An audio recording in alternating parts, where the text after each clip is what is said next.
Hello, everybody. Welcome to my presentation. Today happened to be April 12th of 2020. This is the time I'm recording this presentation. I am here live, sort of, on a video, on a recording call here that I'm recording for you all. As you can see my background there, I've got a nice background of everything that's going on in my local area here, so to speak. So I'm not outside, I'm actually in my office. In fact, you can see pieces of my office through my hair there. I've got a nifty little background cutter, but it doesn't do very much with this. Usually I have more hair to kind of keep that from happening, you know?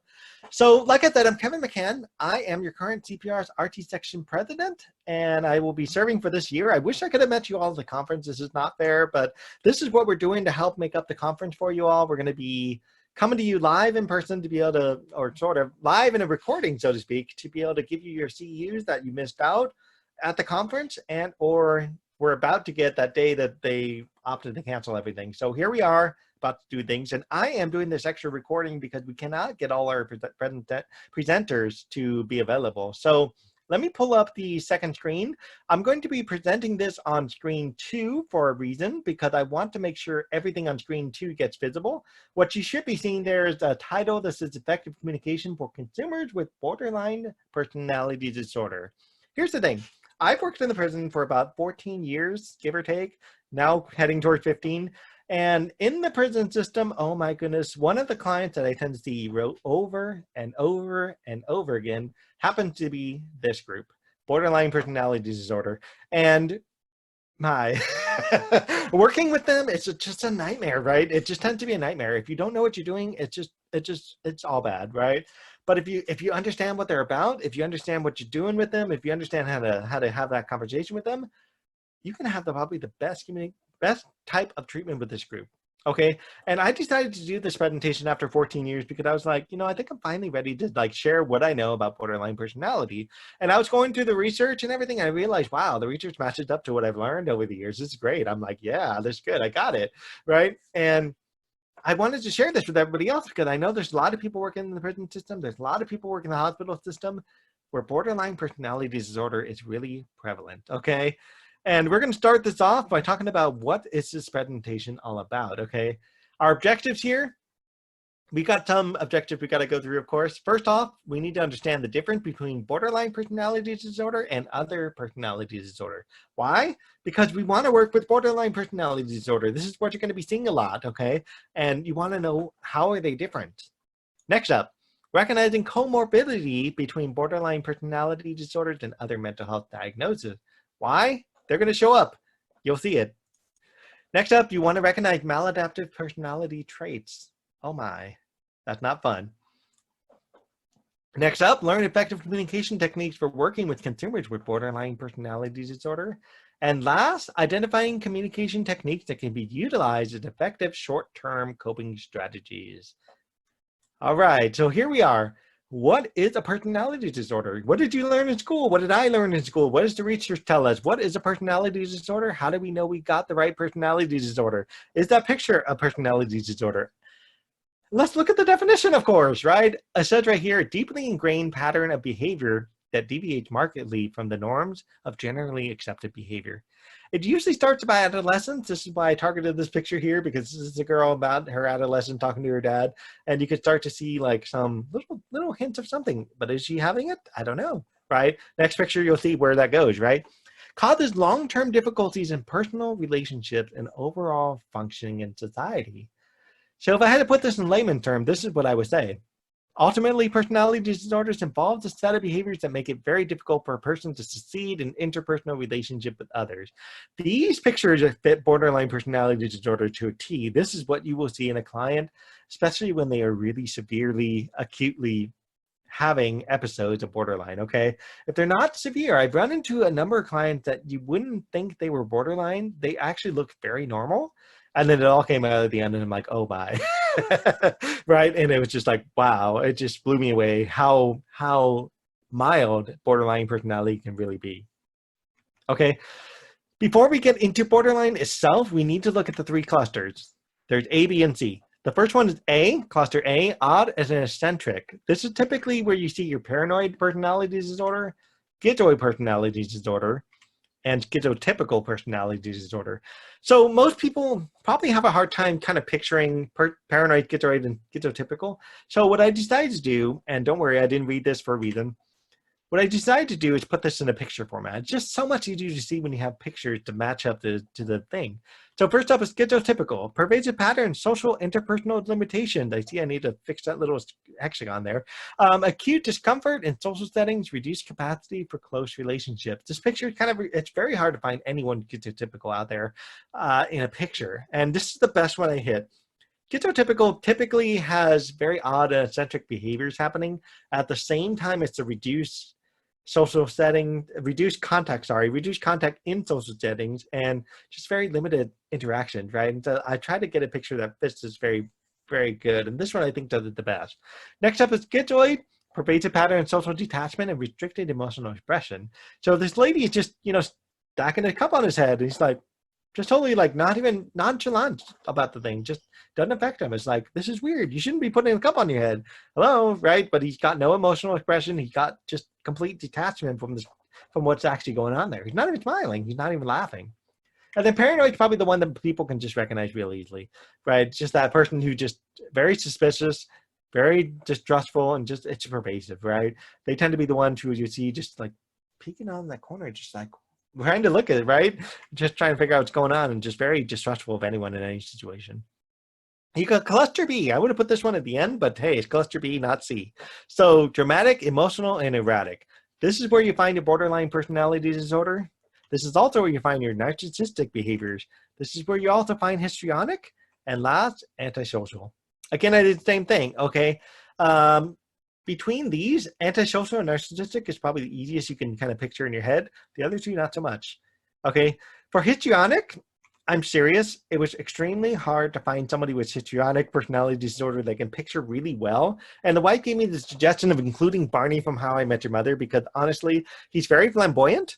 He's got the very flamboyant expression, but he's very vague. He's kind of shallow. He doesn't have a whole lot of detail in the things he goes on. He tries to get a lot of attention from people, lots of emotion coming out of him, but he just doesn't have that full-on connection. Everything's very superficial with him, right? So this is why I picked him to kind of give you that good, clear example with histrionic. It's just very hard to find anyone histrionic as an actual picture.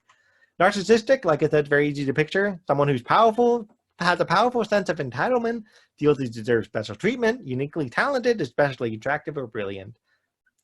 Right? That little look in the mirror is like, hey, I got this, right?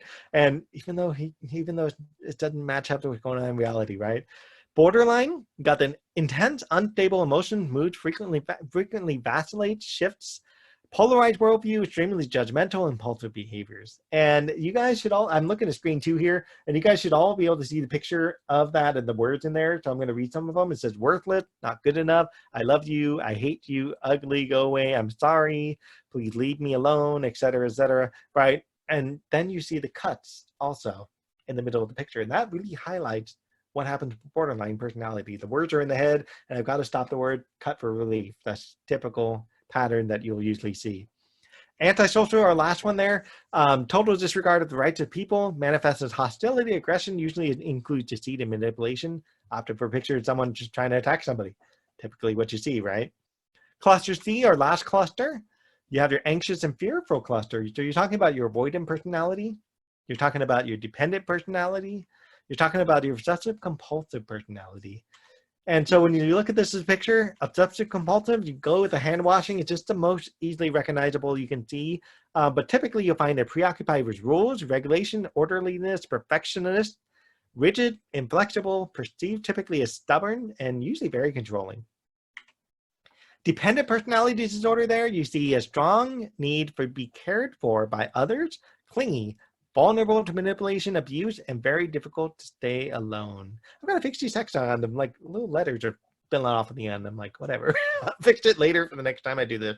But yeah, you can see the guy just holding on to that lady's leg, just like, don't leave me, right? And you just try to make sure that, try to capture that with a good picture. That was a perfect one.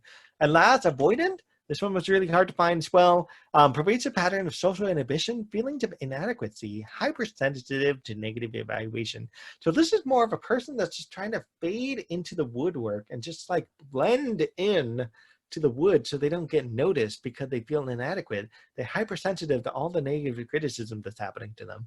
So trying to capture that as best I could with the picture. So before I go on to the next slide, I got to tell you, anytime you need to pause this presentation, please do, right? Pause the presentation, rewind the presentation, watch it 3 times if you have to. I know I go fast sometimes, and I have to remember, hey, slow yourself down because it helps, okay? And I got plenty of time. I got the whole time here to do this recording. So if you just need to pause it, please do, okay?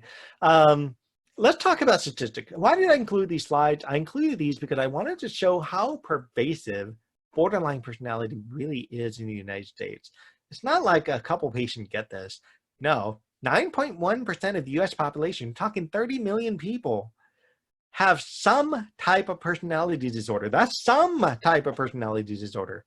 Take that number, 1.4%, or in other words, about 4.6 million people, either are diagnosed or experience borderline personality disorder of some variation, some degree.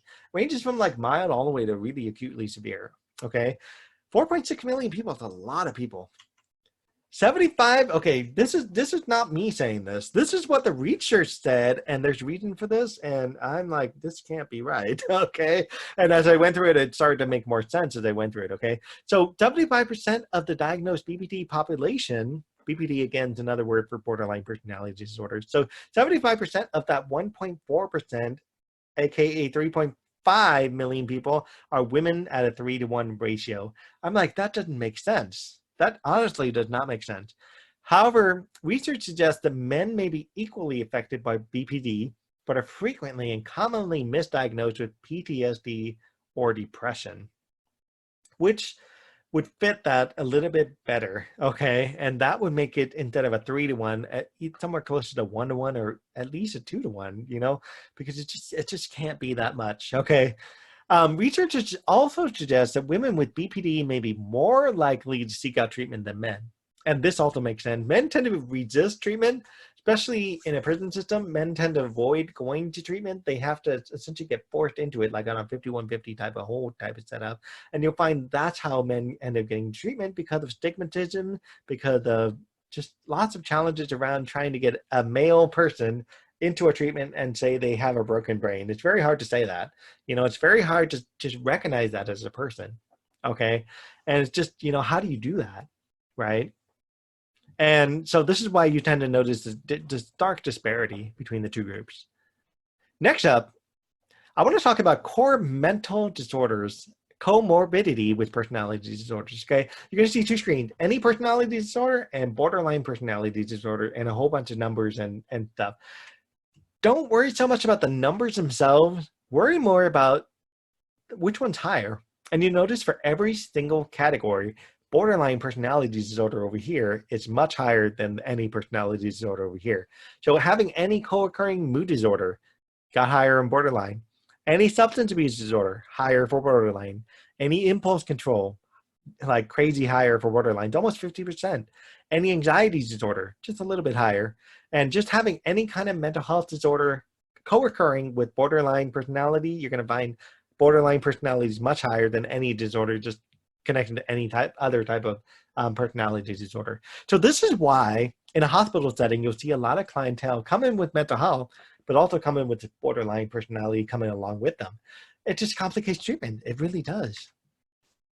So prevalence of receiving treatment for personality disorders in the last 12 months, 42% for borderlines, whereas 39% for any other personality disorder. You just don't see them a lot in treatment. Whereas borderline, you just tend to see them really frequent. Thank God that's not 100%. Oh my God, if you had a facility with 100% borderline personality disorder, I mean, goodness, unless you train the staff extremely well, nobody's gonna work there. It's just crazy, right? Nobody will work in that facility. And you have to ask why. Why is this an issue, right? Why am I doing this presentation on borderline personality disorder? Why are you interested? Okay, and this is really why. Of the 3 clusters, one of the most studied personality disorders that give people the greatest challenge in treatment is borderline personality. Why? Frequently shifting moods that never remain stable. In one day, you can have a whole bunch of shifting moods, right? Ironically, it's ironic. The more isolated they are, they tend to be less problematic. But at the same time, the more isolated they are, the worse they tend to get. Okay, it's very bad, the dichotomy of how this goes, right? You can't, it's almost like a no-win scenario, right? The same thing, the more groups and programs they get, the better they are. But the same token, the more groups and programs they are, the more risk they get of shifting moods like this that start to just be problematic if they don't have a way to cope with it. Frequently, borderline personality has a very unstable sense of self-identity, inability to remain consistent, or have any type of follow-through. Okay, if I say, I need you to cope with music, they'll say, yeah, sure, I'll be able to cope with music, no problem. Not even 1 hour will go by, and they're trying to cut themselves. How did that happen? Where did that happen? Why did that happen? Okay, and it's because of things like that. The identity, the self-identity is not working. Next up, you've got this polarized thinking, the all or nothing, black or white thinking, but no shades of gray. It's essentially me versus you, and it's also essentially, you never did anything for me. Why haven't you done anything for me? I tried to get this from you, and you didn't do it, and you've never done it in your life, right? Just complete absolutes, no shades of gray. And honestly, once they get upset, it's extremely difficult for themselves to calm themselves down because they have inadequate coping strategies. And it's equally difficult for treatment providers to actually help them calm down without knowing how to best communicate that to them, okay? And this is where this presentation comes around, right? This stuff right here, just this slide alone is primarily one of the challenges that people have trying to communicate to them. And this is why the presentation is going the way it's going here, because we're going to be talking about how to work past all of these roadblocks. Now, I'm not done. I seriously am not done. If you thought it was hard with the first slide, look at this one. Impulsive behaviors that seem to appear with no apparent externalized cause or trigger. I don't know how many groups I've had. I don't know how many interactions I've had where I walk up on somebody or I'm in a group with somebody and they're just impulsive. And I'm like, where is this coming from? Who set this guy off? How did this happen? Right? And it just tends to happen with no cause or trigger. When you get really good at working with this group, you realize where the triggers are and you realize where the cause is, and then you realize how to best communicate and get that to stop. Frequently, borderline personality patients or clients, they externalize all of their blame onto other people, and very frequently they internalize blame and harm onto themselves, right? So they push in blame outwards, and then they're taking what their blame outward was, and they're just starting to go inward to stop the pain and distress and all that. They're starting to do to themselves, basically bad things to themselves.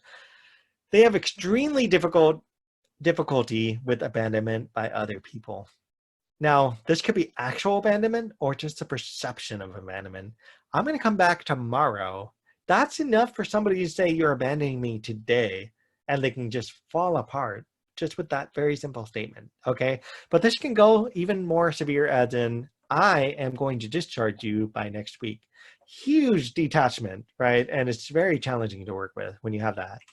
But I'm not done. No, we're not done here. You're going to find borderline personality patients are the most likely to engage in illicit substances as a form of maladaptive coping and to rein in rapid ruminating thought processes. You remember that slide with the percentages, right, between any others, personalities, and borderlines, right? That's why. Self-harm to significant frequent episodes of self-injury to self-soothe the whirling thoughts and emotion, right?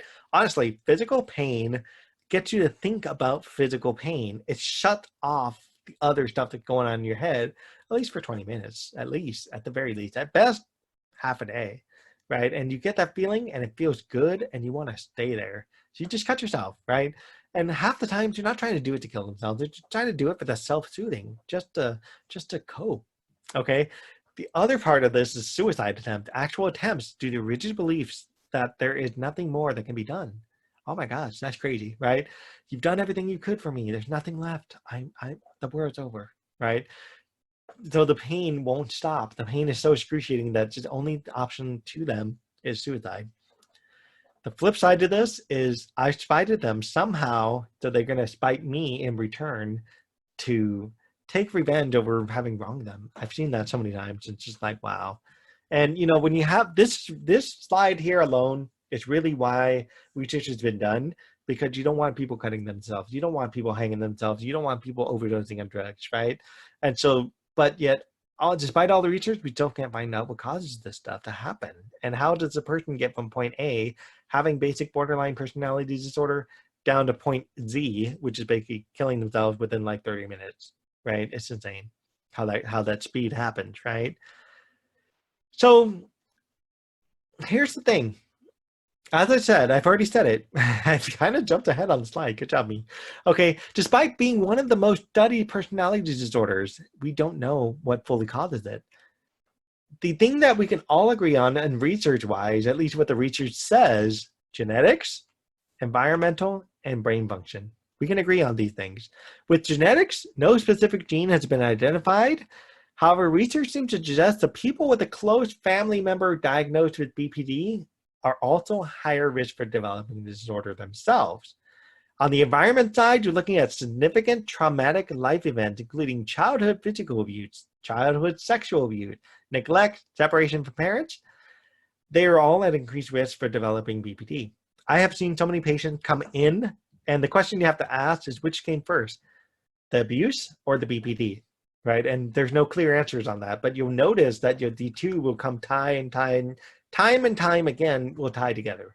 Okay, you'll frequently see somebody with BPD. You have to know in your head that they've had some sort of abuse over the years. They may have even come along with like things like PTSD, right? And you have to keep those things in mind as you're treating them, right? Because if you don't do that, it becomes problematic.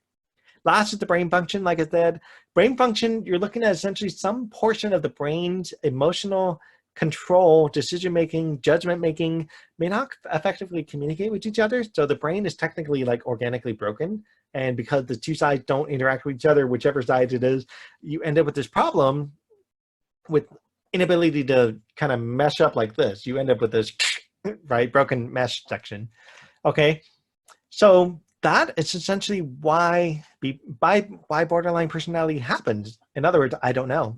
Okay, none of us know. Despite the research, none of us knows. So despite us not knowing, what we've been able to identify is what works. Okay, and what works isn't always what works for recreation therapy. What worked overall for borderline personality. First slide is what works overall.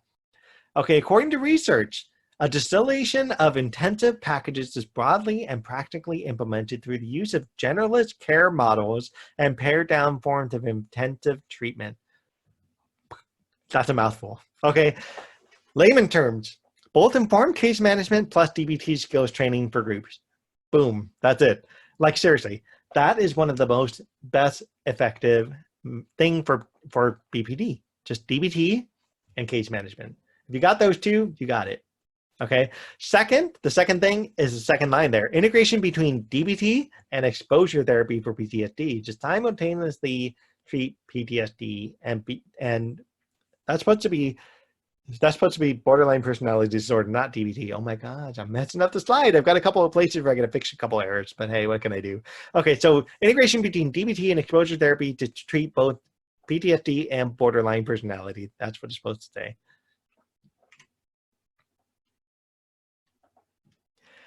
Five major evidence-based treatment models for BPD.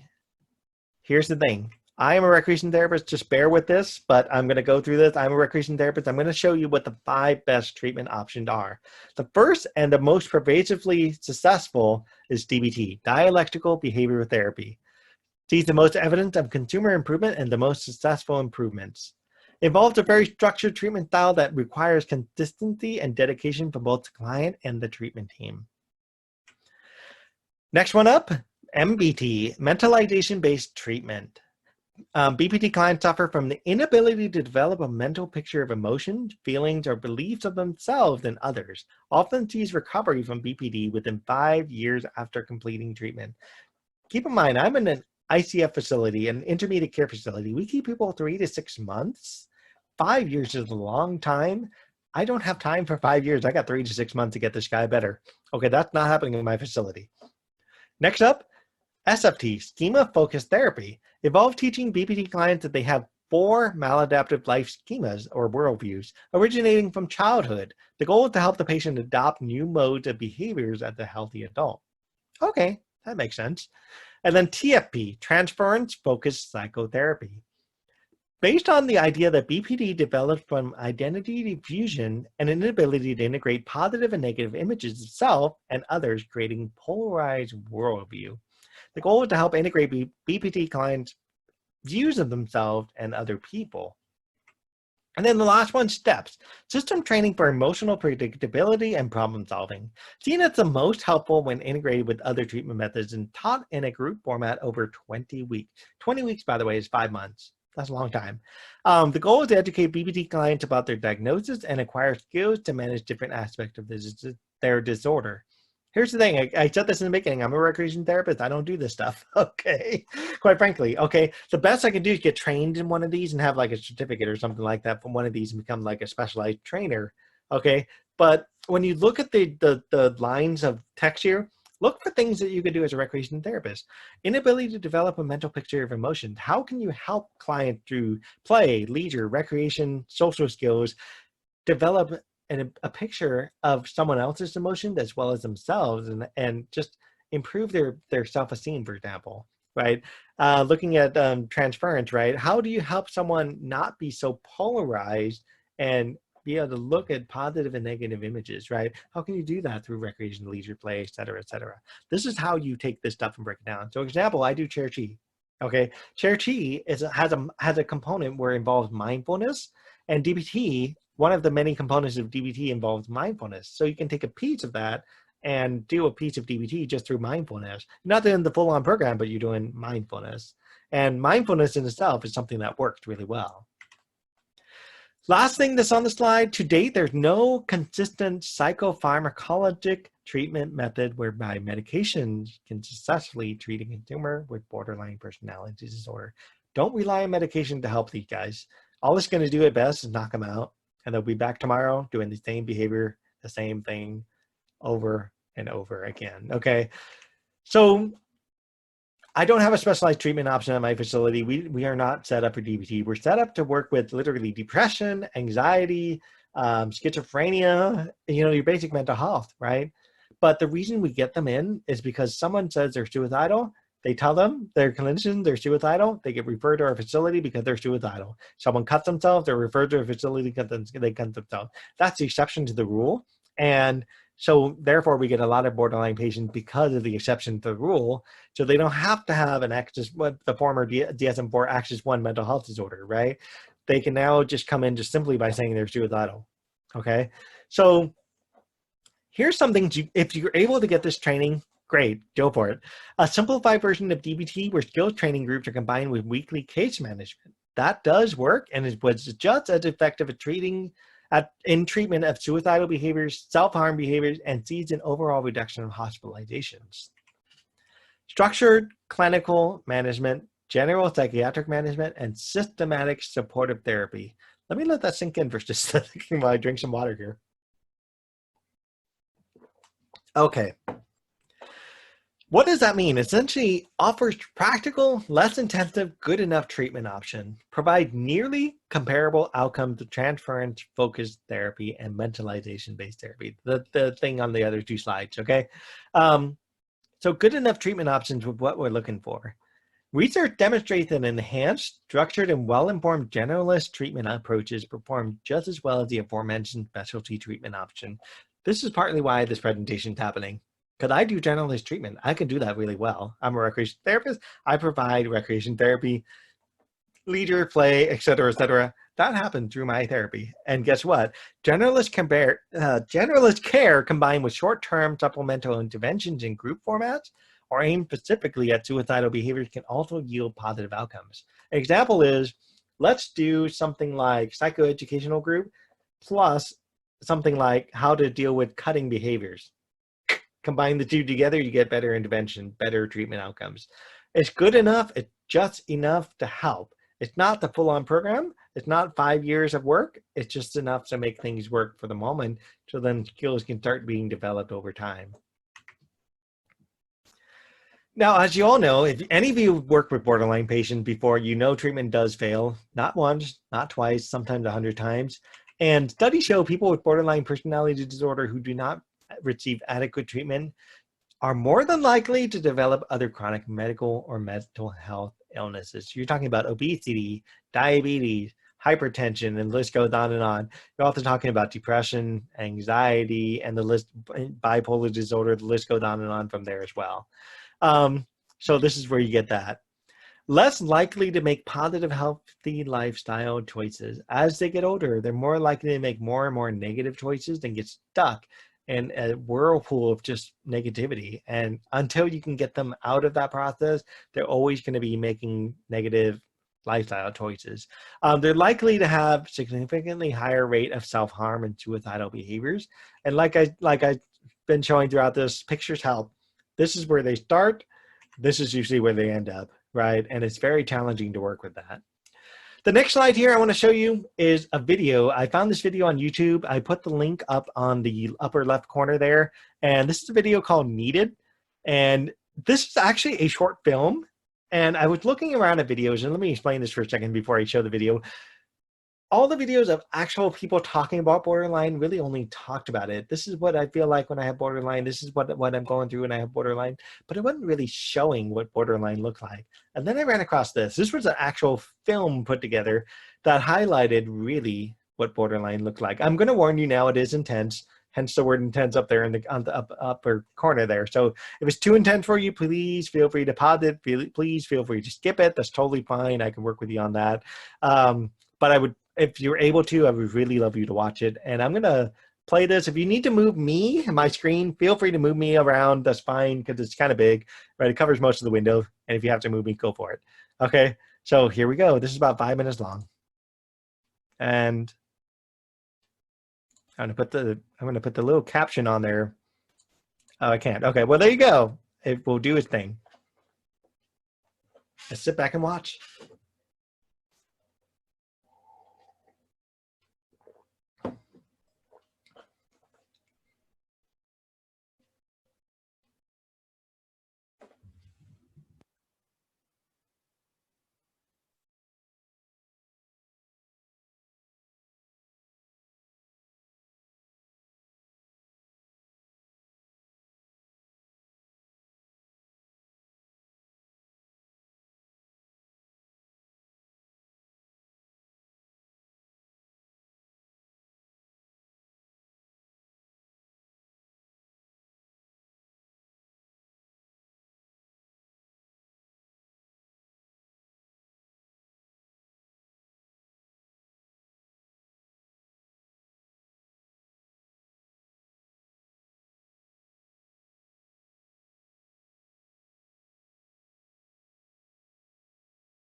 Oh my gosh, I forgot the sound how horrible I've just been talking.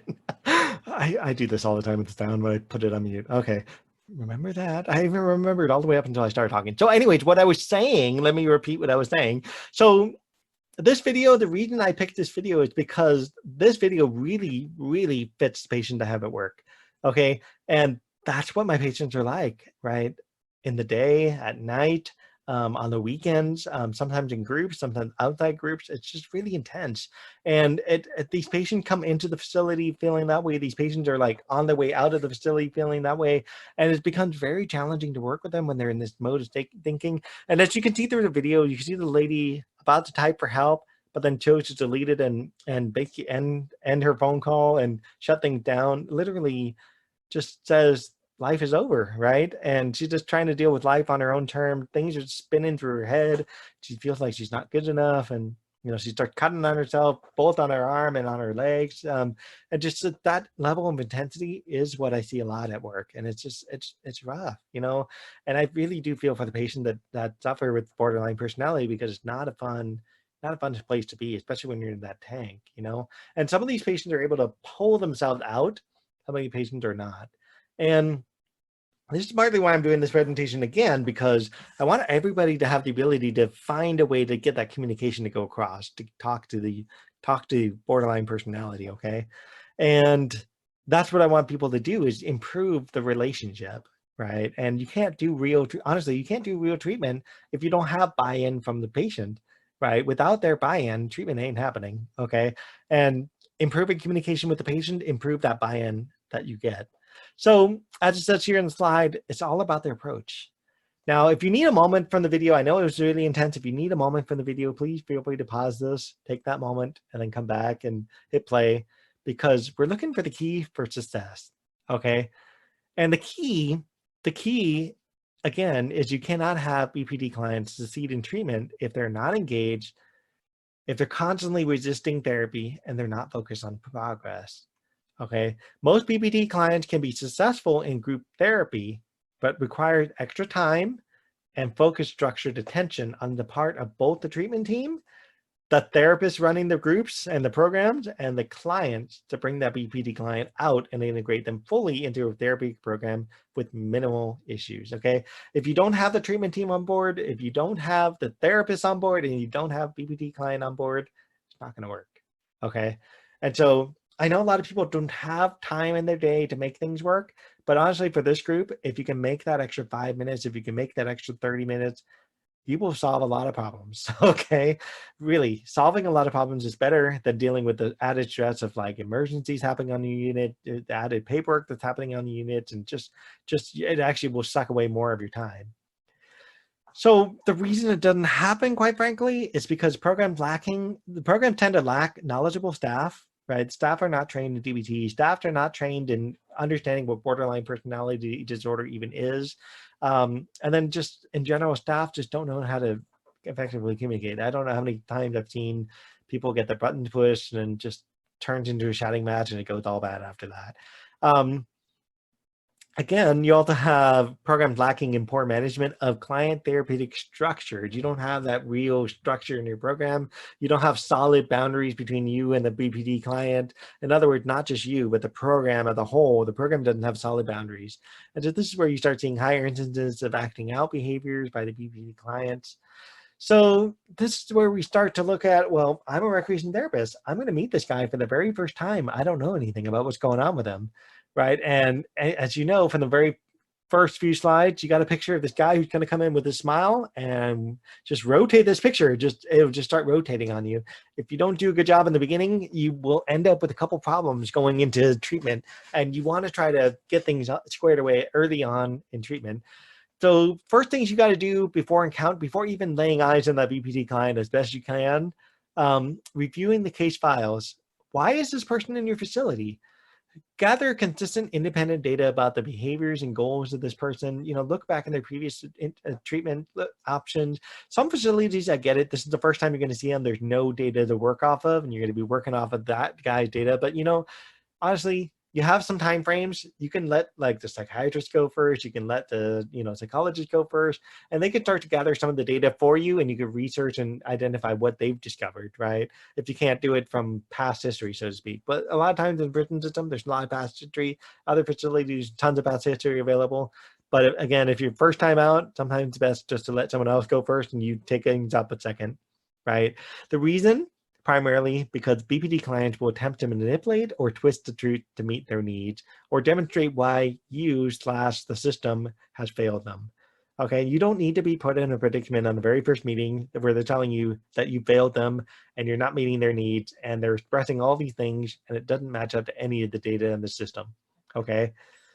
BPT clients have a drive to feel safe in the moment. Trust, consistency, and rapport are the three key things to developing an effective starting therapist-client relationship. Again, why? The very first word, honestly, the very first word I've had with a wide variety of BPD clients, with the exception of the ones that have come back again, typically is rejection, criticism, and harsh judgment. I've had clients yelling at me, telling me to F you, go away, find a new home, don't talk to them ever again, what do I know? It goes on and on, right? And so it's all of those of my skills, of my ability to be a therapist, my ability to work with them, just ignore all of that. Okay, that's all I gotta say. And so the reason this happened is because the BPD clients have a perception that they will be abandoned, rejected, or criticized. So what they're doing is providing a protective front to prevent themselves from getting their fragile selves damaged, okay? And so you're talking about past experiences where people have actually abandoned them, present beliefs that are happening. All of those are causing them to lash out, usually with anger. That's where you're getting the rejection, criticism, harsh judgment to actually try to provide a front that says, well, you can't hurt me anymore. I'm not going to be hurt. And so they block, right? And you just have to recognize that, push past that, and move on. It helps to bring coping tools. Ideally, if you can read the chart and you can find coping tools in there they've used before, that's something you want to bring with you. If you don't have it, you want to try to get it while you're meeting with them as best you can. Even the most basic, simple coping tool, just as talking to someone, that's enough, right?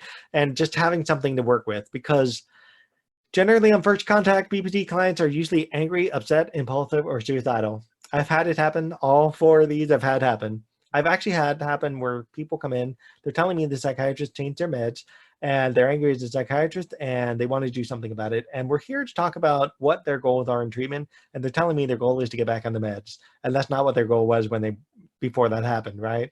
And so this is the thing, they're going to be coming in with this. I've had patients telling me the very first thing out of their mouth is, I'm suicidal. You got to do something with that. You got to have a way to, protect these clients, right? Because they can do things in the moment that it can be very bad, both for you and the facility. Again, a perceived interpersonal experience or the lack of just before your encounter usually cause the client to go into distress with no effective coping techniques to manage that, or else they wouldn't be admitted to your facility if they didn't have if they had coping tools, right? Sorry, there's something like stuck to my foot there. I'm like, what? I know, I just ran into something. Anyway, so the goal here is to try to stabilize their behavior and distress, and that generally improves the immediate working relationship. As long as you know how to kind of start that ball rolling with them, and things you say, things not to say, you actually find an improved working relationship. So let's look at self-directed activities. It all, honestly, so this is where it becomes really hard. So depression, you can find activities really well to get a person out of isolation. With the borderline personality client, it really depends on the needs of the client and what you are trying to achieve. Most people are trying to achieve the goal of improving mental health when they come into your facility, okay? But in this case, of borderline personality disorders, you're usually working with in the moment stuff. So you're working with things like anger, listening to music, listening to loud music in particular. Don't worry too much about like blowing out people's eardrums initially. Just sometimes the best thing you can do is get things started with, say, like heavy metal type music, right? Something that's really powerful, loud, and just kind of distracts away from what's going on in the head. Work with what they like for music and put that on. Sometimes that's the best thing you can do to start that ball rolling. Vigorous exercise, practical activities, okay? These are things that you want to try to do for anger. For depression, you're looking at television. Believe it or not, I wouldn't recommend television for most people, but sometimes, again, with borderline personality, you got all these thoughts happening, you need to just zone out into one thing. And so sometimes when the thoughts are happening, you're zoning out, you're helping them to kind of just manage that and get much more contained in a box again. Writing, journaling, writing negative feelings and then tearing it up, or writing comforting letters to yourself, and then uplifting music. Okay, and keep in mind with this, is you're looking at the very first thing you can do, such as listening to loud music, and the very last thing you could do, practical activities, okay? And a borderline personality guy is not gonna do uplifting music first thing out. It's not gonna happen. But he is probably gonna wanna watch a movie or television. You know, start with something simple, work your way up to the more complex therapy. Sometimes you have to start with basic recreation before you can finally get to actual therapy. The goal again is to contain what's going on with them. Anxiety, make and drink tea, decaf preferably, and then preferably drinking in a mindful way. Like literally just drink some water, have some tea, right? And water, by the way, coming up on the next one, but just have some tea, take slow, deep breaths, right? Counting out the 10 while breathing out. I know that they're going to tell you it doesn't work, but just have them do it.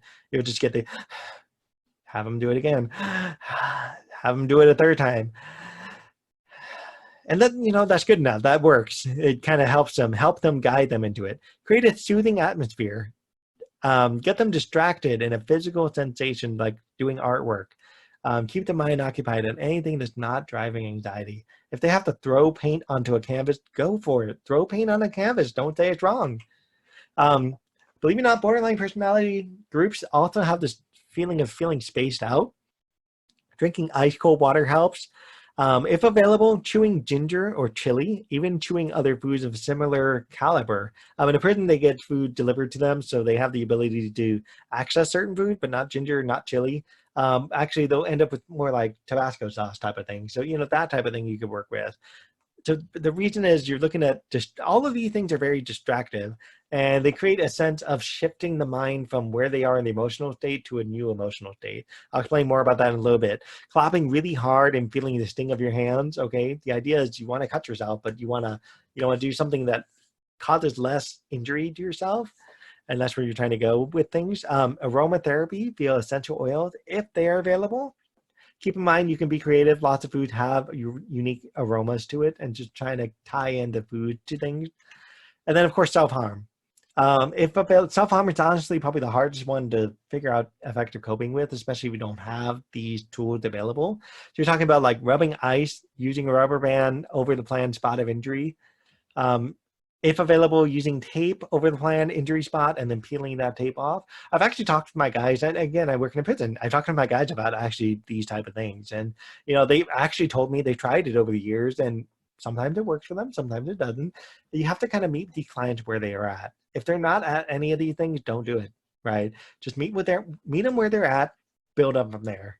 If all they want to do is just listen to music, go with it for the session. You know, make that session work. It's not therapeutic. It's not even rec therapy when you're doing that, but you're doing something to bridge the gap between where the client is and where you want the client to be. And you're trying to start that rapport building, and that's where you want to start with things. And then you work towards actual rec therapy and actual therapy going forward. So long-term activities. This is where you can start to look at reminders to talk to someone. Like that video, she was about to text someone, she was about to tell somebody I need help, to remind them often that they need to talk to someone on the treatment team or someone that they can trust about how they feel, about what things they might want to do. I've had clients reach a point to where they trusted me enough to be able to say, McCann, I really feel like I want to hurt myself today. I want to cut myself. In fact, here's a piece of metal I'm going to use to cut myself. I need someone to talk to. And, you know, they know me enough to know that I'm not going to go and say, well, you can't do that. You know, we're actually going to sit down. We're actually going to have a conversation. It may take 5 minutes. It may take 30 minutes. I will get the piece of metal in the end. They know that. They know that up front that I'm going to take that metal away. They won't give it to me right away, but they're going to give it to me over time. And over time through the conversation, they realize that that conversation was enough to make them feel better, that they don't feel like cutting anymore. We moved past the impulse. We moved on. They give me the medal. They move on their day. I move on my day. Long chart, no good then. As it says, there's something called CHIME recovery. What CHIME stands for is connection, hope, identity, meaning, and empowerment. Let me put that a little higher. Connection, hope, identity, meaning, and empowerment. There it goes.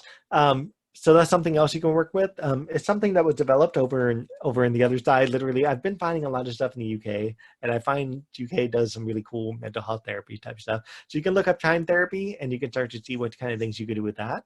Peer support is another thing you're able to do. Mood diary, right? And by the way, let me come back to peer support. Years ago, I used to do a cutting group. And what we did with the cutting group is we didn't focus on the cutting behavior. We focused on the connection between person A, B, C, and D, and E. And we put them in a group and we talked about the things that were going on with cutting. And we did activities around the things that were going on that essentially caused the cutting. And so that way, instead of focusing on cutting, which is essentially an effect to a cause, we focus more on the cause than treating the cause. That's where peer support comes in. So mood diary, by the way, recording and reviewing can spot patterns and triggers. We can create bracelets. So if you're able to in your facility, create bracelet and wear them for specific mood. Don't make them so big that it can go around the neck, okay? Make them for your hand or make them for your ankle, right? And use that and make multiple different kinds for different moods. So one for anger, one for anxiety, one for stress, one for feeling good, right? It's a good way for a client to walk into a room and without saying a word, you know exactly how they feel because they got the bracelet on. If they're wearing them all, they probably got a problem. Okay. But yeah, so that's a good way to remind others that they may need the extra attention and the extra help. Okay. And sometimes that's the best way to go, especially when you're in a group where it's not always the most confidential group setting, that just a visual reminder helps you and them know, and you two have the connection nobody else understands. And so you're able to kind of provide that extra layer that they need, either during group or after group. Mood rings, if you're able to. Mood rings are a way to remind BBC clients of a certain state of being, right? Those fancy little rings that have fun little colors depending on your emotional state. That kind of thing could be like a visual image of emotions, like sometimes helpful. Planning crisis plans. I'm a recreation therapist. Why do I care about crisis plan? Honestly, you can't do a group if you're in crisis. It ain't happening, right? You can't do therapy if you're in crisis. Not happening. So you need things to in the crisis plan for what are your triggers, right? What's your self-help strategies, and what's your support look like? I think that's important because if you're going to be in crisis, I need you to have ways to get out of crisis so you can come back into program and work with me. Okay, and that's where this comes in handy. An extension of the crisis plan is the self-help box. So like a first aid kit for use for physical injuries, you create a first aid kit for mental injuries, right? So include things like books, music, stress balls, helpful words of encouragement, comforting pictures, photos. And if you're able to in your facility, a lavender bag for aromatherapy type stuff. And, you know, decorate this box in a way that they know this is a box they go to for help. Go to this box, open it up, do stuff in this box. If they feel better, great, they've done a good job. If they don't feel better, next step in crisis plan, right? Next step is how do you do things with support system, etc. And then physical health, of course, trying to get enough sleep. It's insane how many people don't get more than 6 hours of sleep, myself included. Okay. Kids play a role in this, jobs play a role in this, life stressors play a role in this. It's insane how many people don't get enough sleep, and trying to get at least 6 to 7 hours of sleep if you can. A lot of you guys get 3 to 4 hours. You know, they're just up all night, especially if you're borderline and have bipolar disorder. Horrible thing to have those two combinations because then you're not sleeping at all, right? Having a healthy diet. There's a lot of people who aren't eating healthy. They're just going to the fast food restaurant, eating chocolates, etc. Trying to have regular physical activity, and if available, spending time outdoors in green spaces. I'm serious. I had a borderline guy in a prison growing an apple tree.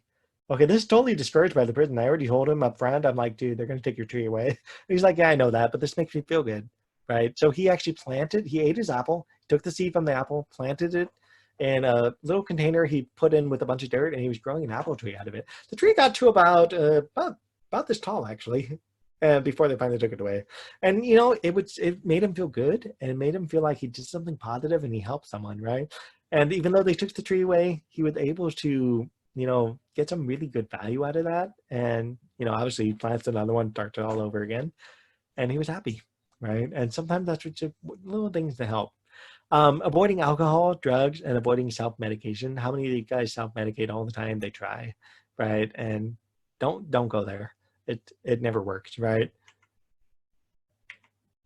So let's talk about how to actually communicate. So we got into the introduction type stuff. We got into some of the activities you can do with this group. but you can't get there until you can have the conversation to get them there. And this is where communication starts to matter. And again, the picture, happy, sad, something else. Okay. And the first, okay, this is going, these next slides are going to go essentially information, example, information, example. It's just going to go back and forth like that. And all of these communication techniques are things that work. Okay.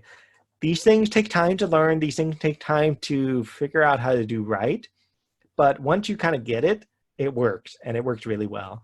So the first one here is being realistic, keeping information realistic.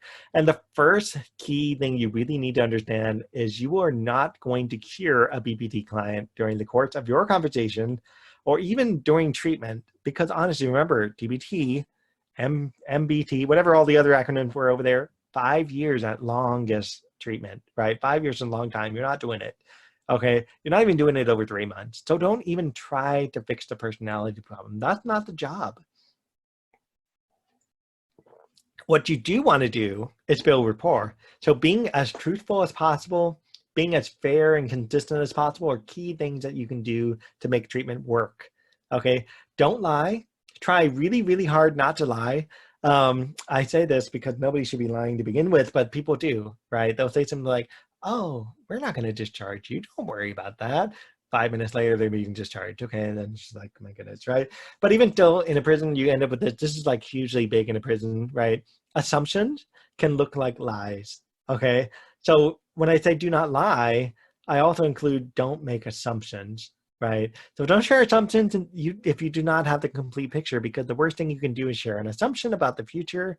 This backfires and results being judged as a liar. Don't withhold information. Not knowing is considered information. So if you really honestly do not know, just say you don't know. Keep it simple, right? I don't know. When am I being discharged? I really don't know. I'm part of a treatment team. Yes, we've had the conversation about you wanting to discharge, but honestly, we don't know what date that we might be planning on it. So we need to work on figuring out and go on that way, right? So as an example, here's the example. I am your assigned recreation therapist. That's a fact. And you can start seeing these little parentheses here. You and I are going to work together on managing your emotions 1 hour a week for 12 weeks. This is a team-derived statement prior to this being said, right? The team said, we're going to have the recreation therapist do this weekly, 1 hour a week for 12 weeks, okay? You can say this is fact. Do you agree to our shared goal ought to be to teach you at least one coping tool you can use when you're angry, right? The goal of this is to try to get the patient to buy into the goal, right? Generally, they're going to resist wanting to do any type of thing with you, right? So you want them to pull into this. One coping tool isn't bad. They can do one coping tool overnight, right? In this case, they said no. So how would you like me to best help you manage your emotion? The goal with this, again, to roll with the resistance. You're going to get a lot of resistance, just go with it, right? If you can find a thing they want to do, go with it. If they want to come out to groups more often, go with it. That's going to be the thing for the moment. I've had clients who will change their thing every week. 1 week they want to work on being a rap star. The next week they want to be able to come out for a program. Just roll with the resistance. Just go with it, but keep yourself firm, fair, and consistent with the information that you're trying to deliver. Our goal is to work 1 hour a week for 12 weeks on emotion. Did you do it this week? No, you did not.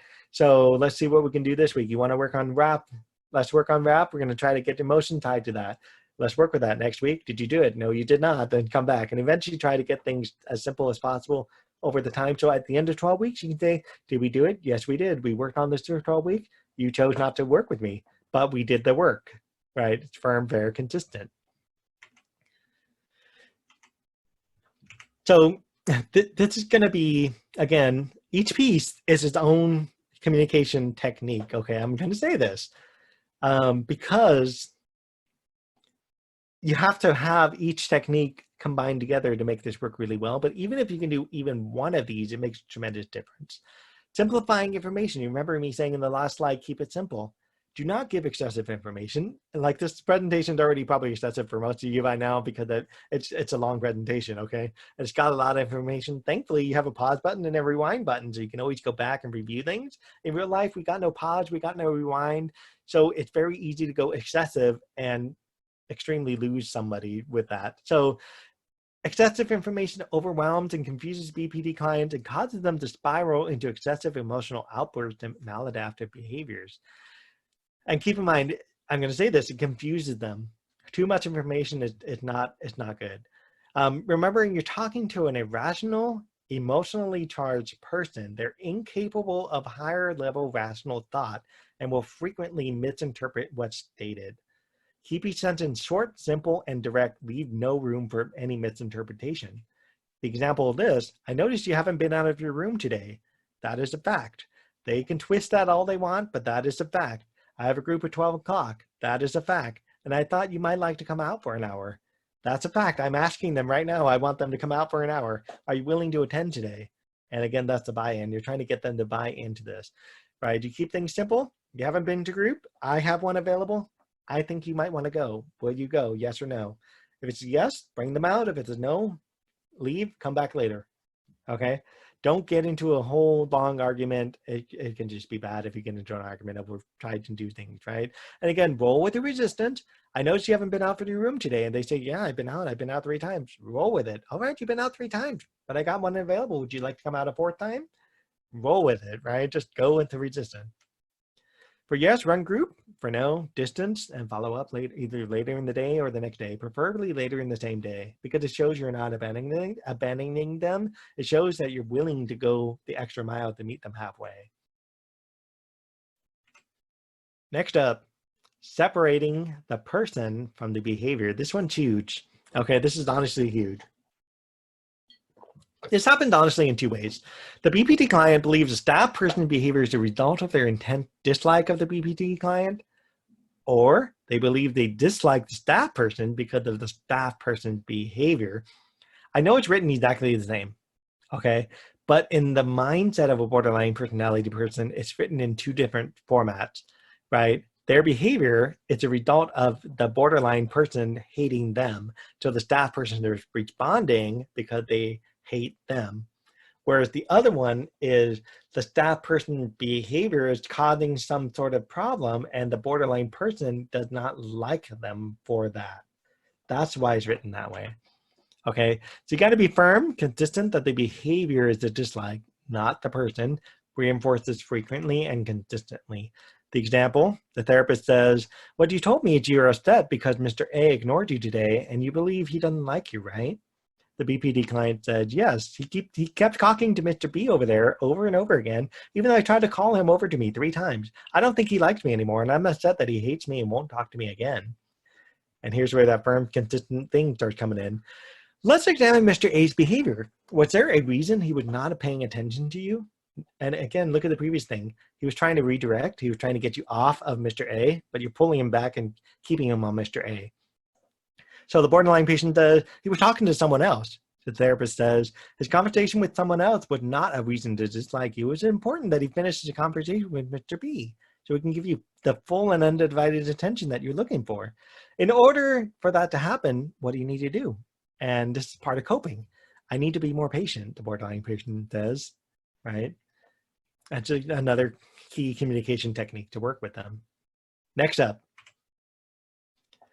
address feelings before facts. Okay, this is going to be a key thing. Like, most people don't realize this, but frequently the borderline personality patient just want to be heard.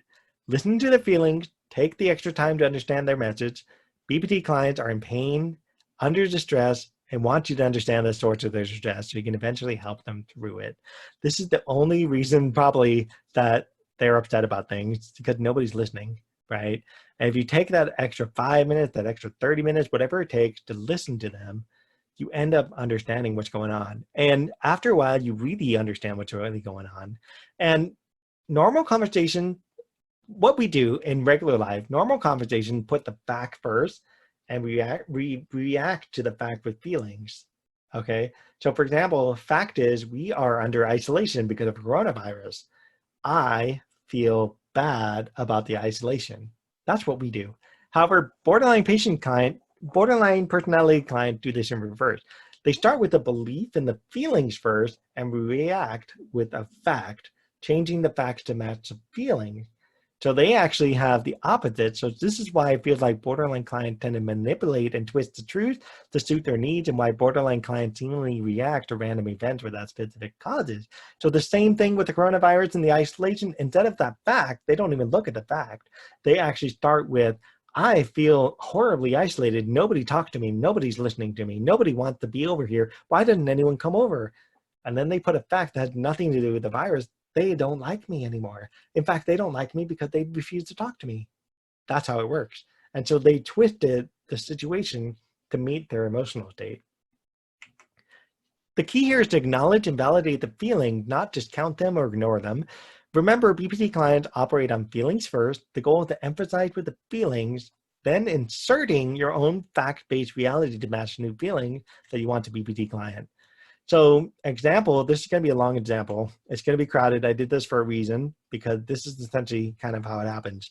So BPT, while talking with the therapist at the same time, hey, I need to talk to you. I need something from you. Dang, man, did you see that? He just walked away from me. What the heck, man? Why you got to be like that and walk away from me for? I wasn't done talking to you. He's feeling hurt and he's feeling rejected. Now I'm mad. He walked away from me. He's feeling anger as a coping mechanism to stop the pain of hurt and rejection. Why did he do that? And this is where, again, feeling first, right? The feeling was hurt, rejection, followed by anger. Now he's rationalizing the feeling. He walked away from me because he doesn't want to give me what I have coming today. He twisted a fact. He's going to go talk to all the other staff. Now he's distorted the fact based on the prior fact, and he's going to tell them not to give me anything today. He twisted the fact based on the distorted fact, and so on and so on. Man, now nobody's going to give me my lunch now. Now it's completely black and white, polarized assumption. I'm angry. I'm not going to get my lunch. He's now rationalizing a fact to support the feeling. He's angry. He's angry because he was rejected and hurt. So therefore, the fact is he's not getting a lunch because he's angry. Go tell them I'm suicidal and I'm going to cut myself to show them how I feel and make them give me my lunch. Now he's being impulsive to just support the distorted fact, but is supporting a coping mechanism to calm the defending original feeling. So he's becoming suicidal. He wants to cut himself because he was feeling hurt and he was feeling rejected. When you kind of understand this line of thinking, you realize the problem is feeling hurt and rejected. How do you overcome feeling hurt and rejection? And once you can figure out how to overcome that, you can finally rationalize what's going on here. That's where you insert your fact-based reality to change the picture that no, you're not hurt, you're not being rejected, and you fill in the blank with what's really going on. Next up, master reflective listening is there, and there's a reason for that. I'll explain. Ask questions. Do not solve the BPT client problem for them. Ultimately, that will fail because the BPT client will not follow through. Frequently, it's because the solution therapist devised are unrealistic for the client and set a bar too high to reach. I've actually have, and in fact, I still do have, I've actually have clients who come in who could tell me, do the talk, totally talk therapy, explain everything perfect, practically teach therapy, but when it comes to doing it on their own, can't do it. They're back to square one, same behavior. Right? And that used to drive me nuts. And then I realized it was because of this, right? It's because I was trying to do the thing of solving a problem when they needed to solve their own problem. So instead, you're looking at asking for alternative solutions. Asking questions do not create an attack or an accusation. Ask questions that are encouraging and supportive. Treat every moment like a negotiation with the outcome of saving the hostage. In this case, they are their own hostage. They would cut themselves, they would kill themselves, yada, yada, right? So you want to save the hostage. So something called tactical empathy, your tone of voice, your voice inflection, not denying any, like no denials, no disagreements, ensuring the clients are heard. That's all part of tactical empathy. Look this one up because this is, I think, very important. And in fact, there's another video coming up soon that will explain tactical empathy. So stay tuned for that. Staying encouraging, try to avoid going into a negative. Always try to be positively encouraging. Mirroring the last 1 to 3 words, reflective listening, understand the idea within the emotion, then offer the idea back. Never say, I understand, ever. Never say that. Never say yes, but, ever, okay? These are bad things you could ever do. So example is, so you said you were angry because the doctor canceled their appointment with you. Where do you think we should go from here? You seem to want me to say yes in bringing the doctor to you. However, I cannot do this because the doctor's not in today. So how can we find a better solution together? Both of these are not attacking. Both of these are not, they're encouraging, they're showing support. Both of these, if they have reflective listening in there, they're actually saying the piece that's reflective listening. You see it. You said you were angry because the doctor canceled their appointment. You seem to want me to say yes, right? There's reflective listening, trying to bring back the idea. And nowhere in here is saying yes, but, and nowhere in here is saying I understand. Next up, timing. Let's talk about some timing here. Timing is everything. Avoid any topics that will contribute to feelings of rejection, abandonment, invalidation if it is not in the best interest of the moment. Postpone or find creative ways to address problematic situations that will cause a borderline personality client to become more vulnerable or become at risk. So for example, they're in a group and they're causing behaviors in a group. Don't tell them in a group that's the worst thing you could do. Find time separately to talk to them.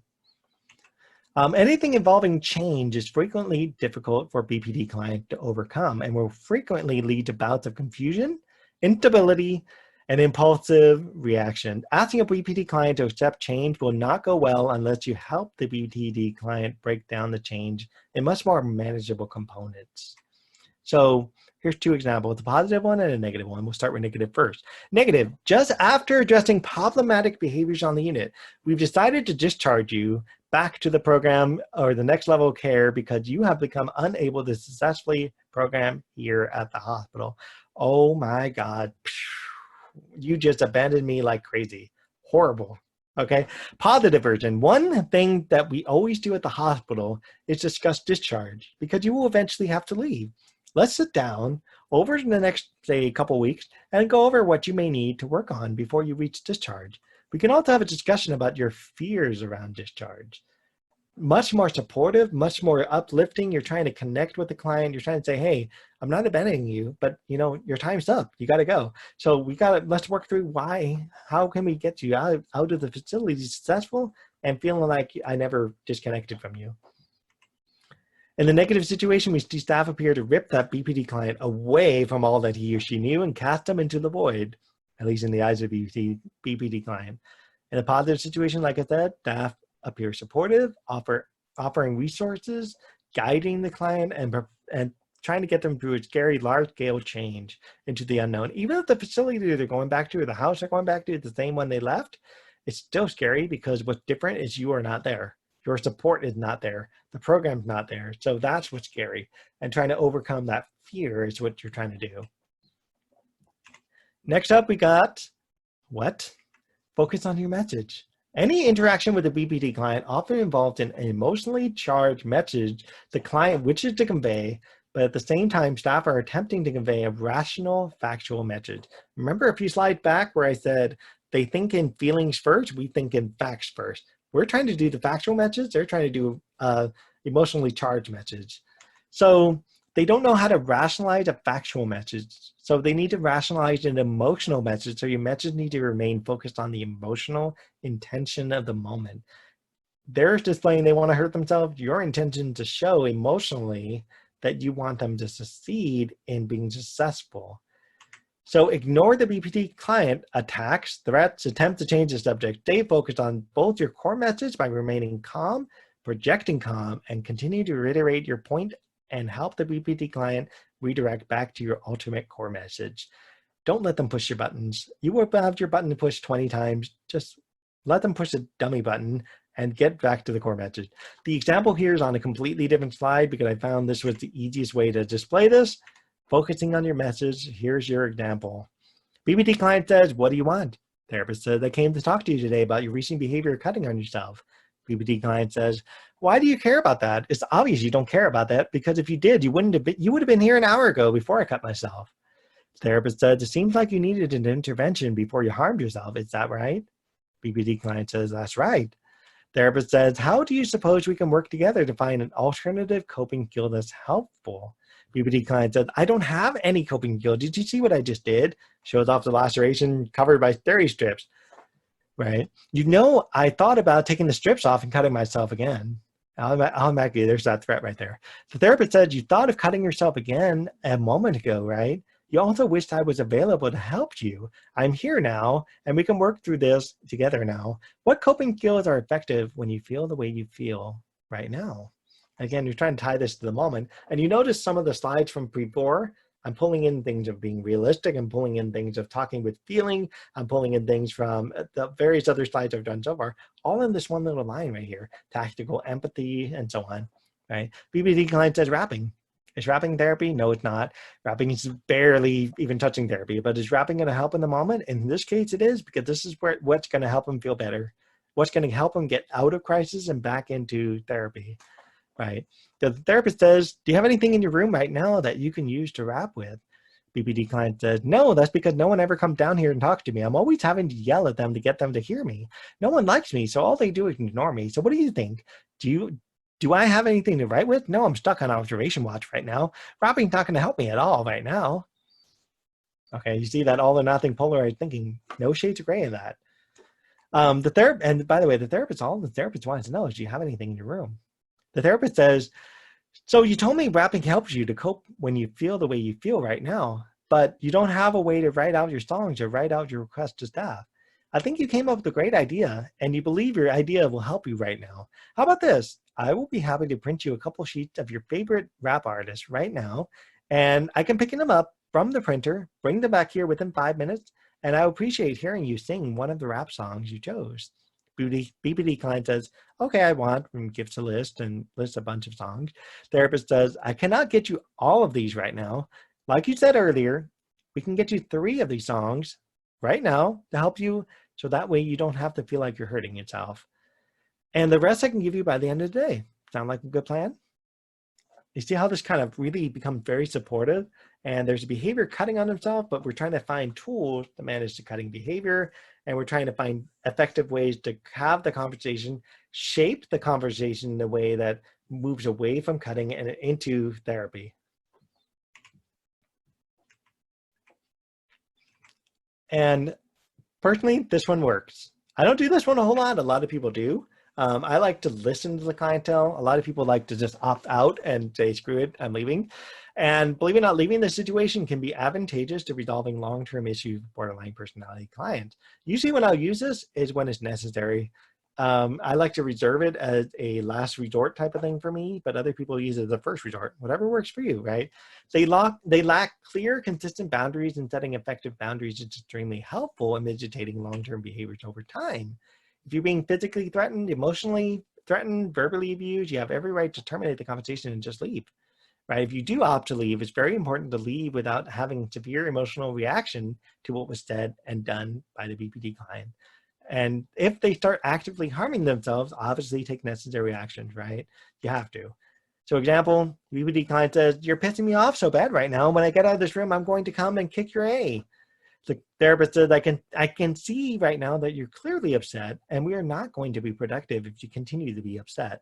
BB client interrupts and said, of course I'm upset because you are a jerk and you always do this to me. You come in here and you tell me what to do and you never respect me. So don't worry, I'm going to show you what disrespect really feels like. The therapist says, I'm going to leave right now. I will come back when you calm down and we can continue then. Let the staff know when you're ready to talk with me again. BBD client says, I am calm. Hey, where the heck do you think you're going? Get back here, you B. You are effed up right now, right? And so again, it's just, I'm not going to deal with this guy. No, you're not in the right space. I'm going to deal with you at a time that I'm going to choose, not a time that you're going to choose. And that's usually when I use this thing, is that sometimes they tend to be very clingy, so to speak. And I say, well, I'll show up at 11 o'clock, not before, not after, do whatever you want. 11 o'clock is when they show up. Next up, managing unproductive, highly charged, escalating situations. First up is delay. Delaying is an effective tactic both to help calm the BPD client, prevent information overload, reduce overall confusion, build trust, demonstrate sincerity in following through, and to give the BPD client time to de-escalate with typical coping mechanism. Again, the goal is not to fix the personality disorder, but to contain it, shape it, so the BPD client can be socially more effective with staff and peers. Telling the BPD client things such as, give me a little time to think over what you've shared and I can come back to you in the early afternoon. Or, I have a group starting in 5 minutes and I need to make sure I'm prepared for that group and you're in the group. Let's continue the conversation after group. I will be happy to stop by then and continue to talk with you.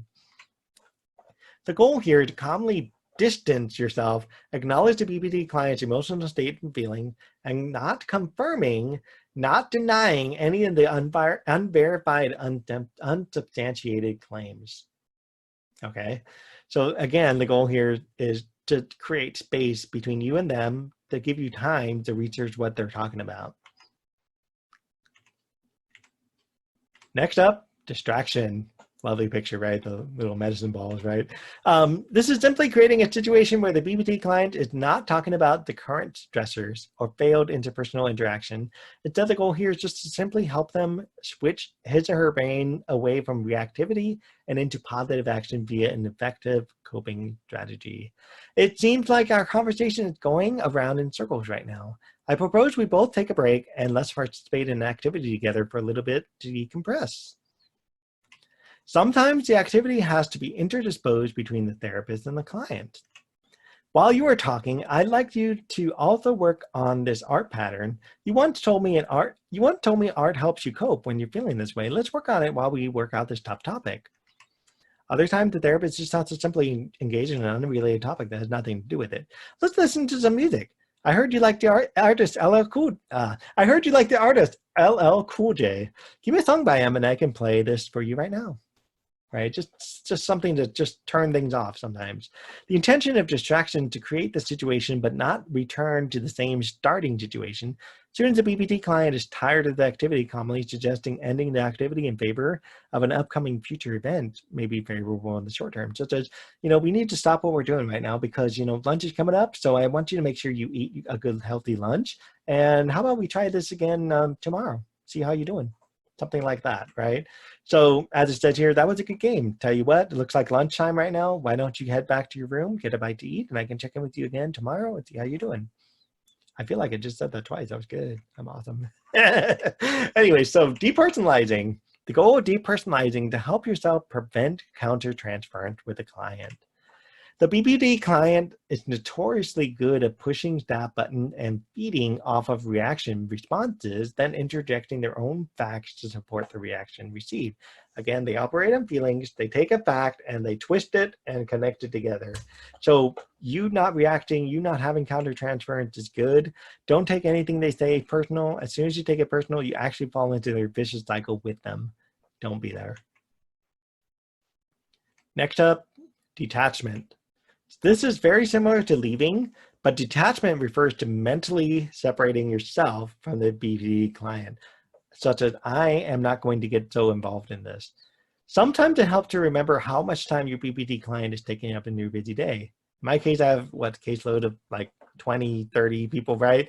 And the BPD client can take up a significant portion of that day. Recognizing that they're doing this requires you to set up specific boundary time to meet them so you can actually work with your other clientele, okay? And sometimes you just need that visual reminder to say, I'm spending way too much time with this client, this time taking too much of my involvement. I need to make sure we separate for a little while. I just realized that there. Detaching can also allow you to resolve to spend more time with other clients. There we go. I don't know why I didn't click that there. So to summarize, developing positive therapist-client therapeutic relationship. Okay. Be prepared before engaging. Detachment, depersonalizing, distracting, delaying. Don't forget you can just simply leave. Focusing on your core message, timing, feelings before facts, separate the person from the behavior, simplifying, being realistic. Okay, these are all of the communication styles we just talked about here. At any point, if you need to rewind this thing, go back to the previous session. I believe they're gonna make the PowerPoint available so you can kind of have the slides available on hand. But if you can do even if you just do one of these things, like leaving, you've done yourself a good justice here to help the client better maintain boundaries and stay in a box where you need them to be instead of emotionally just all over the place, right? Again, if you can do more than one of these things, that helps. So leaving plus being realistic, leaving plus simplifying, which is keeping things simple, leaving plus depersonalizing, leaving plus timing, things like that, right? And the better you get at, the better you get to including the entire picture here. So before we end today, I got a few more things to come down the pipe, but before we end today, I'd like to leave you with this video summarizing the benefits of tactical empathy. This is a video done by a person named Chris Voss. He's actually a former FBI agent who used to deal with hostage negotiation. And this video is kind of a combination of things. He works in the Black Swan group nowadays, and he teaches people negotiation skills. And it just says there, what's better than a yes and how to get it. Okay, and this summarizes a bunch of different things that cover tactical empathy. I highly recommend checking out some of his other things that have been posted about Chris Voss and watching them because it's really good. So I'm going to sit back and we're all going to check out this video.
Okay, this time I have my mic on. Oh my. So let's go ahead and skip to the next slide. There we go. And by the way, the YouTube link here is up there if you need it. Feel free to get it in the upper left-hand corner. And that way you can watch this if you need to and watch more stuff by him. So Chris Voss, as you can see, the secret use of Y is also on there and a few other things. So keep in mind, this actually does work. I have done this with some of the clients and it actually works amazingly well when you do this. And it's pretty impressive when it works well. You can actually get the client to say that's right, and you can actually start to make some headway into things. And so it's pretty decent. So I'm going to leave you with my contact information. There's my email. Feel free to email me for questions, comments, and feedback. I would love to hear some feedback from you guys about what you think of the presentation, as well as like any information from you. But also at the end of the presentation, there's going to be things for CEUs as well. You're probably not going to send this directly to me, but I wouldn't mind hearing from you anyhow. There should be a system for there's a set of questions, so you have to answer these questions based on the presentation, and answer those questions, turn them into CPRS, so that way you can get to your CEUs. Some last slides here, we got some references. So these are some of the places I went to for references. You can see the chime diagram thing there and some chime frameworks, the STEP programs. You can see what some of those things were about. And of course, all the many pictures I had there, just some references for the pictures. And that is our last slide. So I want to thank you all for tuning in for this presentation. And I do appreciate you all sitting tight and listening in and getting your CEUs at this really trying time that we've had to deal with the virus. And I really hope I've been able to help you, one, better understand what borderline personality disorder is, two, better understand how to communicate with borderline personality disorder, give you some new tools in your toolbox, and give you a great presentation and a great show to be able to watch for a couple hours for you, and then also got you some CEUs at the end of it all. So thank you again, and we will see you all next time. Have a great time. Bye, everybody.